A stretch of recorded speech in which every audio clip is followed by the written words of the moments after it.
Amigos televidentes, y hasta ahora saludamos a Juan Cristóbal Lloret, asambleísta de la Alianza UNES. Asambleísta, gracias por aceptar la invitación a este diálogo.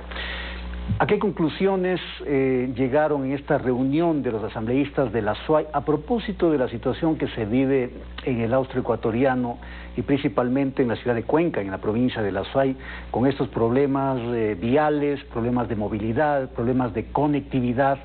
¿Qué es lo que decidieron? Buenas tardes. Bueno, buenas tardes, Fernando, un cordial saludo para ustedes, mis mejores deseos en este nuevo año también para la directa audiencia y para quienes hacen Telerama. Bueno, en realidad son múltiples las preocupaciones. Yo creo que salimos con más preocupaciones que certezas. Partamos de un diagnóstico de la actual situación de la vialidad local. Prácticamente estamos con dificultades en la conectividad tanto terrestre, aérea y ni se diga en el ámbito también de las telecomunicaciones.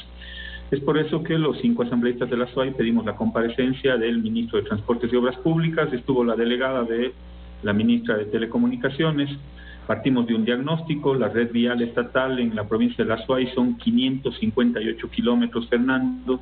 De esos, solo 23.7 kilómetros están en buen estado y 325 kilómetros se plantea la recomendación de conducir con precaución. Quiere decir que el 60% de la red vial estatal está en malas condiciones. Ese es el legado, digamos, del gobierno de Moreno, del morenato. Yo no puedo endilgarles una responsabilidad también directa al gobierno actual, mientras apenas tienen 6 meses de gobierno. Sin embargo, lo que sí debemos evidenciar dentro de esta reunión es que para poder reconstruir la vialidad en el austroecuatoriano se necesitan alrededor de 515 millones de dólares. Ese fue el diagnóstico del día de ayer. Y lamentablemente, y aquí sí hay una responsabilidad directa del gobierno nacional, el presupuesto global del Ministerio de Transportes y Obras Públicas es alrededor de 320 millones de dólares, incluyendo no solo los proyectos de inversión, sino el gasto corriente. Es decir, si SUAY necesita 515 millones de dólares, pero el presupuesto es de 320, es decir, estamos, digamos, en una situación más que preocupante y angustiante, porque la perspectiva no es positiva, digamos. Ahora, ¿cuáles fueron, digamos? Sí, asambleísta. A propósito de hacer un diagnóstico, usted decía, claro, no se le puede endilgar al actual gobierno, sí al gobierno de Moreno, pero yo conversé con el gobernador hace pocos minutos y él decía, esto no es de ahora, es de hace 14 años de abandono y en momentos en los que había dinero para hacer obra. Es decir, si bien es cierto, dicen que hay que ver el pasado para no repetirlo, pero 515 millones de dólares en este momento yo le veo muy difícil, imposible conseguir para el austroecuatoriano. Este es un problema, yo no diría de los últimos 14 años, diría los últimos 20 años en el austroecuatoriano donde no se ha dado respuesta. Vi un comentario de uno de los representantes de la Cámara de Comercio que decía, a mediados de enero nos vamos a paralizar, vamos a hacer un paro porque esto ya es insostenible. ¿Ese es el camino? A ver, Fernando, algunas reflexiones. Este es un problema efectivamente histórico, pero sobrepasa el medio siglo, quizás. Yo sí puedo reconocer que hubo un avance, digamos. Los ciudadanos reconocen un avance. Teníamos una matriz de tierra y lodo, tierra en verano, lodo en invierno, en las principales vías que conectaban al austroecuatoriano. Esa realidad cambió, para bien o para mal, digamos, porque no se ha hecho el mantenimiento los últimos 4 años. Pues la realidad la cambió la Revolución Ciudadana. Teníamos vías de hormigón de 40 centímetros de ancho que conducían a los principales puestos, aeropuertos del país. ¿Qué es lo que sucedió? Lamentablemente en el gobierno de Moreno no se dio mantenimiento durante 5 años. Entonces, por supuesto, yo no le puedo endosar esa responsabilidad al actual gobierno. Lo que sí me preocupa, y aquí hay un tema mayor, es el gran recorte fiscal que tenemos en el presupuesto general del Estado. Y no solo es para educación, no solo es para salud, por eso no se aprobó el presupuesto en la Asamblea Nacional. El principal rubro que se afecta precisamente es la inversión pública. Estimado Fernando, en el presupuesto se considera alrededor de 1.800 millones de dólares de inversión pública. Es la inversión más baja en los últimos, por lo menos, 10 años.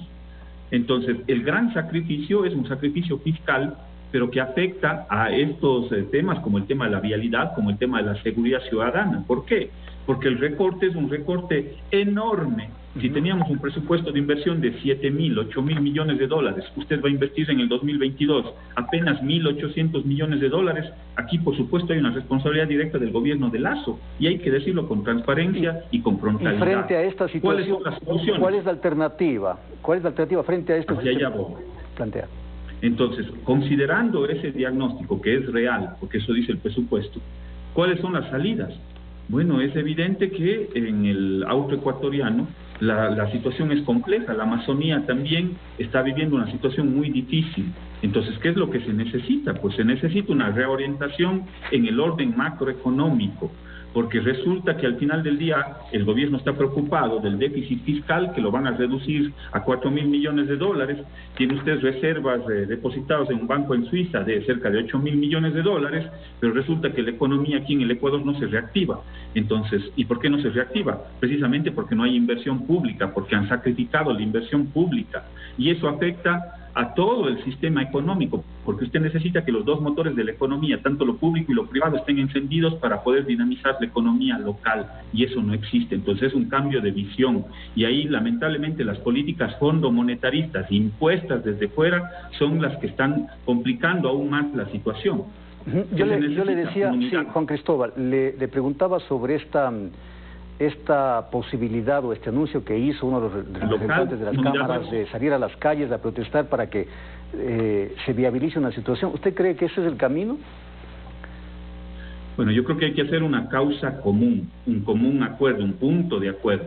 Ya nos hemos puesto de acuerdo los asambleístas de la SUAY, inclusive de Cañar y Morona Santiago, pese a que estamos en diferentes banderas políticas.